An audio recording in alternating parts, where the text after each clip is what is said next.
Seniors make up a significant proportion of our Canadian population. And in fact, those over the age of 65 comprise approximately 20% of the population. This number is expected to increase over the next few decades due to factors such as longer life expectancies and the aging baby boomers who comprise the largest generation. It seems that throughout most of our lives, we worked to upsize our living conditions. We get married, have kids, and so the need for a larger home becomes apparent. And as we age, the kids leave the home. We become empty nesters, we approach retirement, or we are in the midst of retirement, which likely means our income decreases.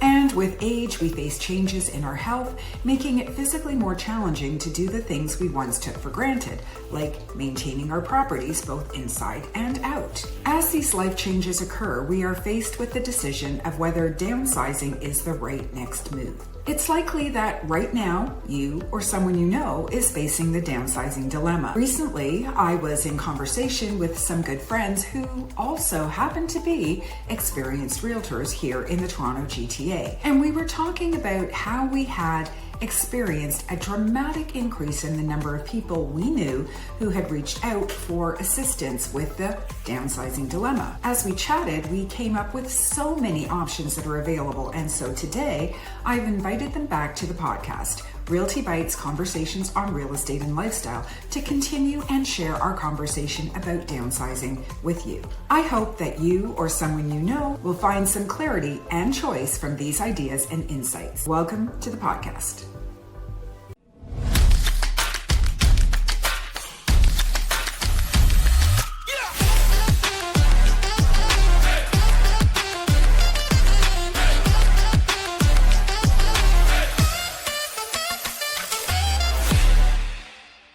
So welcome to the podcast. And we have today Colleen and Craig Bush from the Bush Realty team out in the Golden Horseshoe, and Ruth Ballantyne from Remax Realty Services in Brampton. So welcome to the podcast. Well, thank you. Glad to be here. Yes.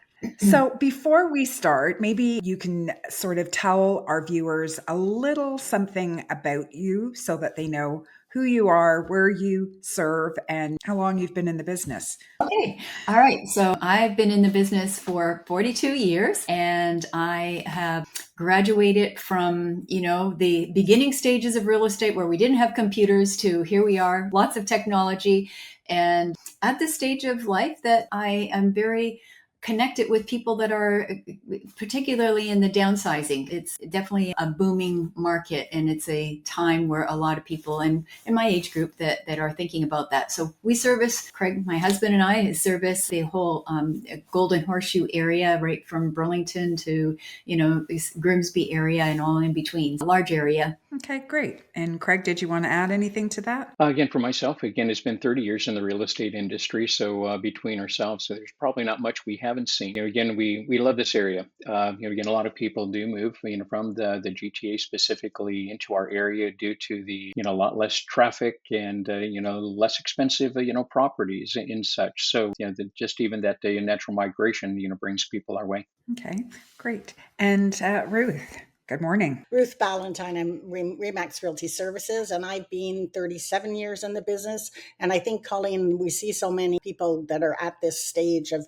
thinking about downsizing because we've moved them from one house to another house up, and now it's time for them to retire. So I think we're all just in that stage of life now. Right. The reason I wanted you as well to say a little bit about who you are is to really showcase the experience that we have and the fact that as our clients are getting older, we're dealing with this pretty much on a daily basis, right? We're having someone reach out and ask us, what should I do? And so I know we were recently in a conversation about downsizing, and all of the different ideas that came about between us was just, it blew me away. I thought, wow, we've all got a little bit of a different perspective on it. And together, it's just such wonderful information that we really should be sharing it with the people out there. So let's talk a little bit about why somebody might be considering downsizing. I think one of the things is that their kids have left their home. And so now they've got this bigger home that they've worked to upsize over all the years. And now it's a lot of empty rooms. And with that comes a lot of work, right? There's work to maintain and clean those empty rooms and the big properties that often come with those homes. And then lastly, I guess the major concern is the cost. Right? It's a lot to maintain that house. And when you don't need it all, do you really want to be spending that money on maintaining a home that you're not using? Or do you want to use that money to maybe fulfill some other dreams and aspirations that you have for the next phase in your life? And often at this stage in people's lives, they're no longer working, or they're in retirement or contemplating retirement. And so the amount of income that's coming in is a little bit less. So that also creates some challenges in of itself. So is there any other reasons that you can think of as to why maybe somebody might consider downsizing? Well, I think just to add to what you're saying, Evelyn, is a lot of times when we meet with people, we'll ask them the question, is your home still serving you, or are you serving your home? And, I think that that's you'll find out very quickly, well, you know what, I have to pay this much out, and am I really enjoying my home as much as, the expense that it's costing me? And I think sometimes we don't know the other side. And that's what we're going to talk about right now, is just, to be able to see that, there are many options. We don't know what we don't know. But we do know, and if you answer that question, that, yeah, I'm putting a lot into it. I spend, my Saturdays cutting the grass, and I've got to get the painting, and I've got, all the different things, the services that you need. And there's a place for that. Some people would just rather stay in their home, pay the extra, but be in their home. And that's fine, because that's serving them, because that's what they want. And I think it does come down to, it's not always finances, but let's face it, if you're not working and you don't have income, and you're trying to maintain the huge home, then eventually you reach a point where the cost is a factor that you have to do something with. That's a great question, because really, is your home serving you is different for different people, and it's different for different stages of your life, right? Yeah, and I think the other thing is really just, often people move to the larger home because they need the space. So when you're thinking just with a clean sheet of paper, for this chapter, in your life, what's really needed, and what would really be, the optimal, if there is such a thing, what really would be the ideal scenario. And we like to think of, let's hit the bullseye if we can. So for this next stage, you need that space. If you don't, then you have some options. And in really just taking a look forward, what the next 5, 10, 15 years, might mean, and what would be the best, living situation for you. Yeah, I think we have to couple in there everybody's goals and what they think they want to achieve if it is a retirement they're in too. And yes, financial has a lot to do with it, but I think there are a lot of other ways that your life can be enhanced by giving up the big house and using the money elsewhere. So I do think that the more options we can give people, the easier it will be for them to make a choice. Well, maybe not. Maybe it'd be harder because we've given them so many options. They're not quite sure which one they want to go for.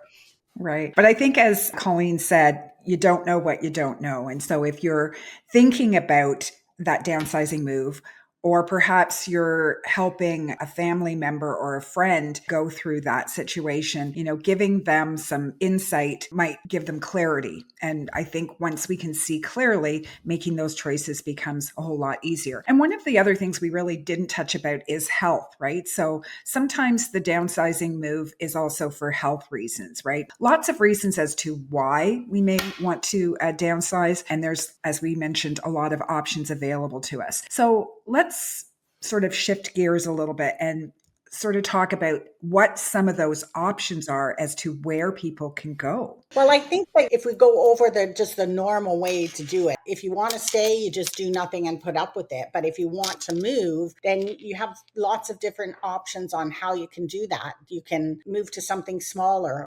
Sometimes it's you feel a little bit like, wow, will I even like this? Because we thought, well, maybe we go downstairs and rent out the top, 4-bedroom home on top, be the snowbirds. So we wouldn't be down there. We'd be away in the winter, but yet we have a place in the summer. And so it's just kind of figuring out all the different options. And then the one thing that we thought about as well is that nothing is forever. So you can do all of this, and you may decide that I'm done. I don't want to have anybody in my house, or you love it or you want to rent out the top part and you want to stay in the basement, or vice versa, So I think at this stage, we want to try to be as flexible as possible and know that nothing is engraved in stone, because I think our generation's a little bit more, that stability of doing things for a long time. Yeah, and I think that the other part is, for ourselves or for other people considering these things as well, we love our neighborhood. We love the location and we love the house itself. And it is large enough to consider installing that secondary unit. So, that brings in a whole list of other things, but maybe you can stay. Maybe you need to convert a main floor family room to a master suite or something like that if mobility is an issue or something like that. But there may be ways to retrofit your existing home if you like the area and if your intention is, a little bit longer term, because as Colleen mentioned, things can be, expensive. And, these renovations, depending on what you're planning on doing, may or may not add value to the home. And that would be something that, of course, we'd be, happy to discuss with anyone who is kind of grappling with those decisions of, I'd kind of like to stay. Right. And I think a lot of us too have got kids that are, in their 20s or early 30s, and they're struggling to get into the real estate market and finding it very challenging. And so, another option would be either to use your current home and maybe use those 2 units within the home, one for you, one for your kids, or you buy a new home that's maybe a bungalow where the upper floor and the lower floor are both of the same size, and maybe you try to find something with a walkout basement so neither feels like they're down under, so to speak. And that becomes something where you are financially supporting one another, emotionally supporting one another. And if your kids have got kids of their own and you're willing to do the babysitting thing, that could also be a way to help your kids out, and also a way for you to get to see your grandchildren a little more. So that might be also an option for people who are going through this phase. Yeah, definitely. That multi-generational is very popular, because it really is. If the mom and dad have a home and the children have had a home, then they're saying, well, why pay double taxes, double utilities? Why don't we just come together? And of course, that conversation, like you said, they have to be willing to have that. It's different. It's not necessarily, it's not completely private, and you could make it private. It could be totally separate, or it's in the same house or whatever. But, those are definitely options and very popular, because I think even with daycare, everything is just so expensive. So I think we're going way back where, when people came over, everybody did that. It was very common to have multi-generational, multi-families living in a home just to get by. And I think we're kind of going in that direction with some people, with, just the way the economy is. We talked about trying to stay in your house. That's what you want to do. We've talked about moving to a smaller house or a boat. Talked about living here part of the year, somewhere else part of the year, having multi-generational homes. But there's still a lot of other options out there. And one is something that a lot of people consider, and that's moving from a home to maybe not a small or detached home, but to a condo, which sometimes is a little bit challenging, because they're like, wow, I have this big home and I have all this stuff, and now I'm going to go to a condo.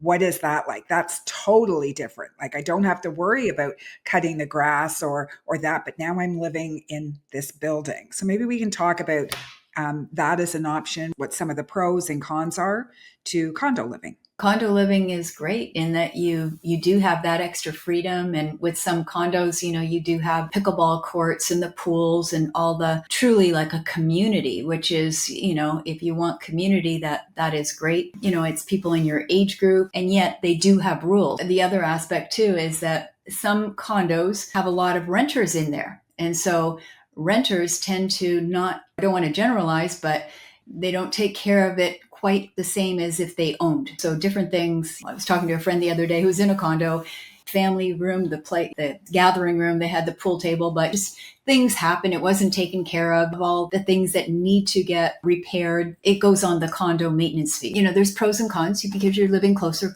to people. And, when you live closer to people, you have a little bit more chance to rub each other, right? And I think in terms of the condo, each condo is very different. The rules and regulations are very different. And this is where your realtor can help you as well. So one of the things you would want to do is you would want to have the status certificate reviewed for the financials. I just looked at one where there was a huge assessment in it. So you don't want something like that. But you can also see the rules and regulations. Maybe you've got a little dog or a little cat that you can't part with. Can you take that pet with you? Is there restrictions? What are the restrictions? You can also look at the condominium and see what percentage of the building is rental units, what percentage of the building is owned units, right? And then I would suggest that you also go to the condo different times of the day, see who's coming in and out of the building. So I just recently sold one to another client and they were seniors and they loved the building. They had friends in the building. It seemed like everybody in the building was seniors, so they felt very comfortable. There was a lot of social things. So it was going from a home to a condo, and it had that lifestyle, the camaraderie. It wasn't like a senior's home, which we can talk about as well, but it was similar in the fact that there were friends to be made, socials to be done, but you still had your full independence as to, what you were doing, those kinds of things. And although the condo has a maintenance fee, when they looked at what the maintenance fee covered, in addition to the utilities and those extra services, they found that it was worth it. And so I would often say to clients, if you're getting a building and it's got like an indoor pool and an outdoor pool and it's got, a movie room, you're paying for all of that. So are you going to use it? Is it going to be a benefit for you? Or is it just something that you're paying for and like there's no value there? So you have to think of those things when you are making a move to a condo as well.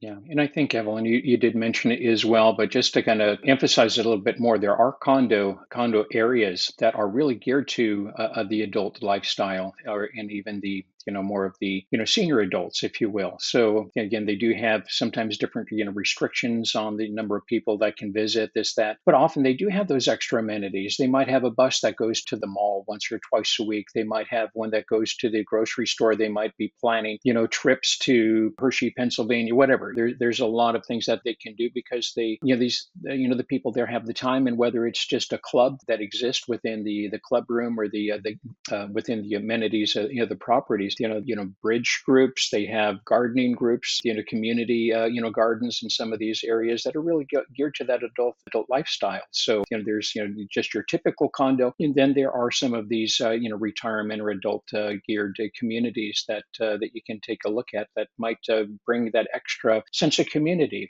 Right. And I think as we age and we retire, a lot of our time through life has been spent at work and interacting with those people. And then all of a sudden you retire and you're at home by yourself. And so, people are all often asked, like, what are you going to do when you retire? And they say, well, I'm going to do, a couple of hobbies here and there. And that can take up some of your time. But having that community and building those new friendships, I think keeps you energetic, gives you some purpose and fun in life too. So you have to think of those benefits that you may not have otherwise thought of about making just a move in of itself. Yeah. And just asking that question again, will it serve you? So just like your house, is it serving you? And then is the condo, if you moved into that condo, would it serve you? Would it light the fire under you? Would it give you the community that you want? Would it give you the, the interests and things that you want to do? So that would just be the question. And like you said, maybe it's hanging out at different places to find out that's if you have friends there or whatever, just to be able to truly find, a right fit. Because, I think you definitely have different niches and different types of condo, as you've said. But yeah, just asking the question, will it serve me? Will I benefit from the pools, the pickleball, from this and that? And if not, then maybe you don't, like you said, Evelyn, why pay for something you're not going to use? So now we've talked about some condos, which is like an individual kind of building. There's also choices for seniors in like areas that have a variety of housing types. Maybe they have like low-rise condos, they've got townhomes, they've got semis, they've got detached. I'm thinking of places like Rosedale Village in Brampton. This is a gated community, and although it's supposed to be a seniors, they can't omit people that aren't seniors. But to be honest, I think the people that gravitate there are pretty much probably 99% seniors. And it's a great community. They have a clubhouse. It's right off the highway. It's close to shopping. The other thing I was going to mention is the government right now is really trying to provide enough housing everywhere, and they're really pushing to get things approved. So one of the new things is having a small house on your property. Right. And you can use that for yourself, rent out your regular house or vice versa. I was just Realtor Quest, which is a trade show for realtors, I guess a week and a half ago. And they had someone there who was showing these small homes. And I said, oh, are these container homes? And they said, no, these are built. They're built to spec, but they're small homes, about 100, from anywhere from 100 to 130, 140 in that range. And what you would do is have these built and you could just put them on any piece of property. So you could buy a property or you could put it perhaps on the back of your property as a laneway property. And that's another economical way to live. And it's another option as well.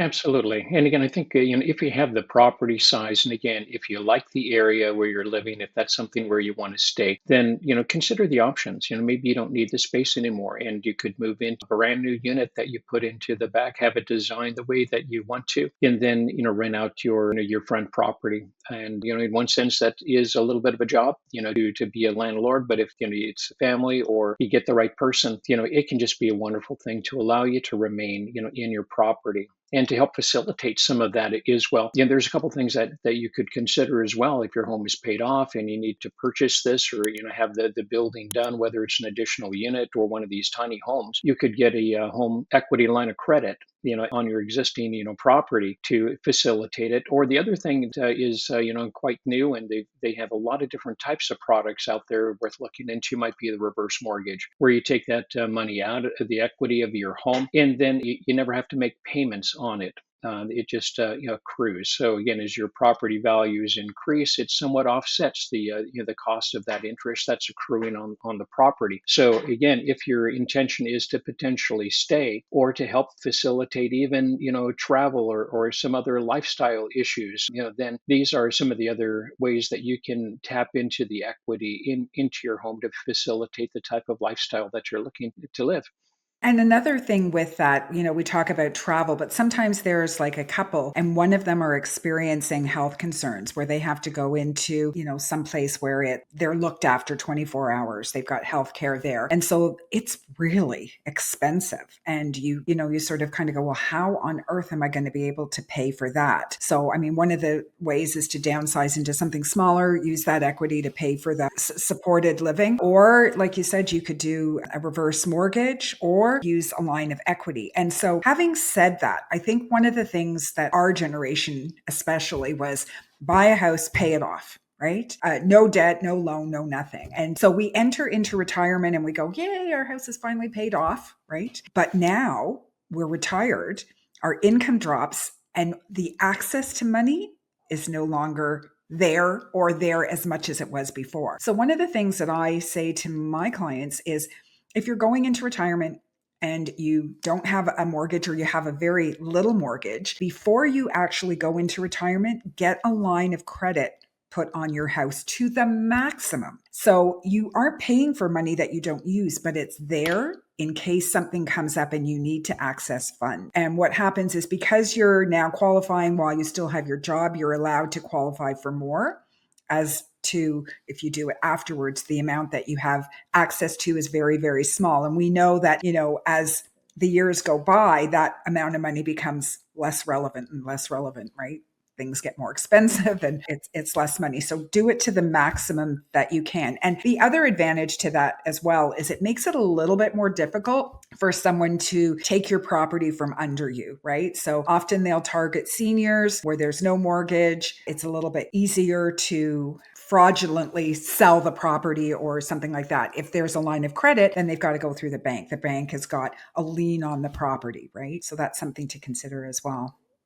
I had a client that in the last, let's say 10 years while I was dealing with her, first of all, she did get a grant to help her redo her basement. And there is that option that obviously you have to fulfill the rules. But then now she's just recently put a reverse mortgage on her house and it's allowing her to stay there. She really felt she was crumbling under all her bills. And it's allowing her to stay there in her home, and she'll never have to worry about making a payment again. And then last Friday at my networking group in the morning at breakfast, the mortgage broker did a presentation on reverse mortgages. And he told us that right now, the reverse mortgage, the actual interest rate on it is less than a line of credit. So it could be an option to look at both and see, is a line of credit right for you? Or just because that's the way it's falling right now, maybe the reverse mortgage is right for you. So there's a lot of things that if we sit down and talk with you, we'll be able to help you, point you in the right direction, and show you that this is something that you probably didn't have you didn't know about. You might not have thought of that as an option before, but that's where we come in.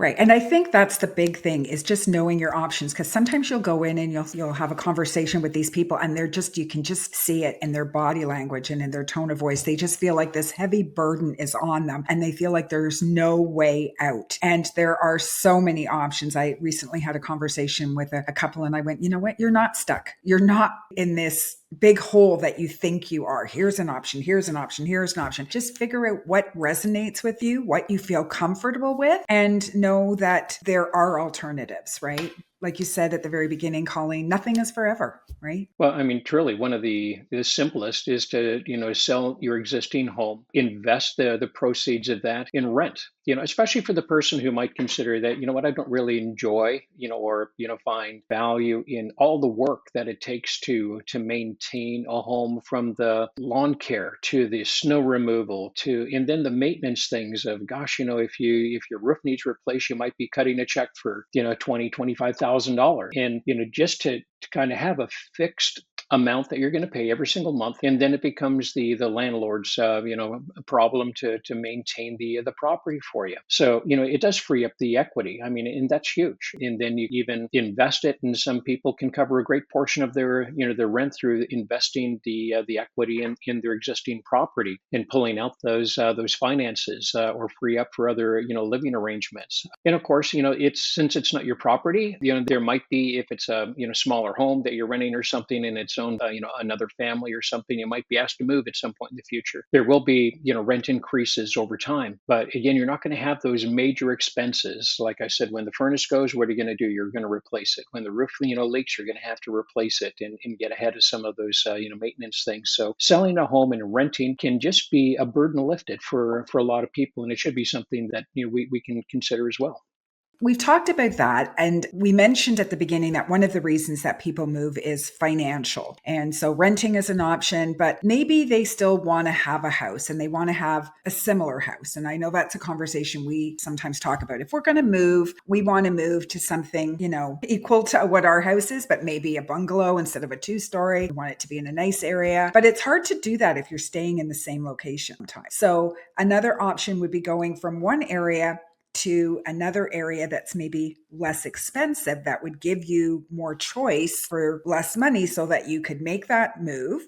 It would be kind of lateral in terms of the quality and style and of house, the amenities, but you would have extra money that you could then use to do other things in life. We've seen that migration, especially through the COVID, period. It just kind of opened up opportunities for people, to think outside, the normal. The normal was just where you are. If you're not tied to an area, perhaps you want to move closer to other family, and you can get out of these kind of expensive pockets if that's your situation. During COVID, at one point I heard a statistic that, well over 40% of all the purchases within our region. So again, from the Burlington to the Hamilton, Stony Creek, Ancaster, and then those areas were from out of town buyers. And even now, as Hamilton in the general area has come up a bit in value, people are now moving to Kitchener, Cambridge, Waterloo. They're moving to Brantford. They're moving to the Niagara area, and just going to where the less expensive housing is. And it can offer some just tremendous value, let alone getting out of some of the traffic and some of the other areas when you're willing to consider potentially relocating. Sometimes not that far away. Sometimes you're right on a GO train line, so you can still within an hour be right downtown Toronto, but still living in an area area that facilitates, this new lifestyle that you're trying to create for yourself. Yeah, that's so good. And I think taking the time to explore in a sense of, on your next vacation, if you are contemplating a condo, the bare bones condo, try out the condo that has all the amenities and, try the little bungalow that is out, in the boonies, just try different styles of homes so that, you get a better feel for it because you're the one that's going to be living in it. You're the one that needs to check off all the boxes. So, nobody can tell you that. And unless you kind of experience that for yourself, some people, right away, they think, I'd never go to a condo. Did you find the condo that had the community garden so that you can do the gardening? Or I think it really does require exploration, so don't kind of put anything in a box and say, no, that won't work. Because as Evelyn, you mentioned that there's so many different types of condos, gated communities, retirement homes, others for more care, and then the single family home and the co-op, and that there's just so many options. And that's what we're here for, because we're here to kind of show you the menu and then kind of help you decipher what's best for you. Because, condos may not be your thing. A single family home may not be your thing. The trailer might be your thing, and the boat. So it is just trying to put the pieces together that work for you. And that's where the fun begins, so we're here to help you, guide you along that journey, because it is an exciting journey, but it all on the other side, change is not easy. So it can be a little frightening, and it's way easier just to say, I'm going to just stay put because I know what I got and I'm okay with that. But you could be really missing out. So we're here to help you not miss out. So I think that's a good thing. So I think in terms of what people can do if they're considering the move is to, like you said, Colleen, keep your mind open, explore what your different options are, maybe even write a list of the pros of why you want to stay where you are and what the cons of staying where you are. Also look to the future, look 3 years, 5 years, 10 years down the road as to where you want to be. Because you might say, well, I'm fine in my house right now. Yes, my hips are not so great. My knees are not so great. I can still manage the stairs, but what's going to happen 5 years from now or 10 years from now? Or maybe you've got health problems, you can't breathe and doing the stairs. So think long term. And I think one of the things to do as well is to be prepared. So you don't want to be in a situation where now you are forced to move and you're forced to make a decision today. Then you feel like you're in a box. But if you start exploring some of the different options, start thinking about what's important to you, then you can make that move gradually, because I think making a move, like any decision in life, is a process. Right? And it's just to start that journey. And I think at the end of it all, we have to remember it doesn't have to be forever. I mean, you can make changes as we go. So don't be afraid to do something because you think that's what you want to do. And then if you find out it's not what you do, change your mind and go down a different road. And I think that's sort of where we all are right now. We're at the situation where we're sitting thinking, what are we going to do with the rest of our lives? And so many of you out there are thinking the same. Well, if you just call us, we'll try our best to help you figure out where you want to go and how you want to do it. And so it's knowing the options, and then it's exploring the different locations that you can make that move to. And then the next step would be, what's the actual process of moving? How do I pack? How do I downsize and declutter? And, what are the financials that are involved in making that move? So it is a process. This is just sort of getting your feet wet into some of the options that are available for you. Any last? Yeah. And like you said, Evelyn, it is a process and be overwhelming, but that's okay, because that's what we're here for, just to kind of guide you through. And we have a lot of different people over the years that have helped people that need help with packing, with moving, templating from this place to this place. Where is the furniture going to be? What do you need to take with you? So all those details that can be overwhelming, they can help you, get rid of things right from the beginning to the end and so on. So sometimes we think, oh my goodness, I can't even imagine, but there are people to help you in every single area, and we can certainly put you in touch with them so it doesn't become overwhelming. And it is something that you start, even we always say the best two things you can do, declutter and paint. But sometimes you don't even have to do that. It's depending on where you're at. We're dealing with one lady right now that, she's not able to do anything. She's just has health issues. So guess what? The home will sell at a price just as is. And so we're here. We will tell you the best way to sell your home. If that's the option that you're wanting to go, we'll give you the options. But again, life is life. And sometimes it means that you got to do what's best for you. And that's where we will let you know, okay, based on this would be the best thing for you to do. I think often when people are thinking about the downsizing and just this future step, especially finances are involved in such where, things are tight. I think a lot of people approach it from a very kind of heavy,